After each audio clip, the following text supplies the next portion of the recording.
mbere igenekerezo rya 16 Kigarama umwaka wa 2024 mu gitondo haritezwe imvura mu ntara za Makamba, Bururi, Rutana hamwe na Ruyigi. Haritezwe kandi ikirere kirimwo ibicu vyinshi mu ntara za Bujumbura, Bubanza hamwe na Cibitoke. Mu zindi ntara hakaba hitezweyo ikirere kirimwo izuba n'ibicu bike bike. Ahazoba hakanye kurusha handi ni mu ntara za Kayanza, Ngozi, Mwaro na Bururi aho ibipimo bizoba biri kuri dogere Celsius 14.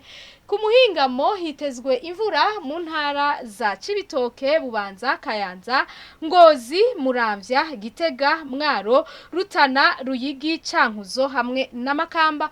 Mu zindi ntara hakaba hitezweyo ahanini ikirere kirimwo ibicu vyinshi. Ahazoranga ubushuhe kurusha handi ni mu ntara ya Cibitoke aho ibipimo bizoba biri kuri dogere Celsius 29.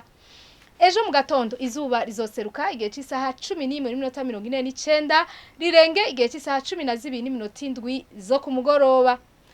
Amakuru atekanye ikirere agarukiye ngaha mwateguwe n'ikigo ca Ijebu kijejwe ivy'ibirere nayo Nadia Ndayizenje na yabashikirije mwakoze kuyakurikira.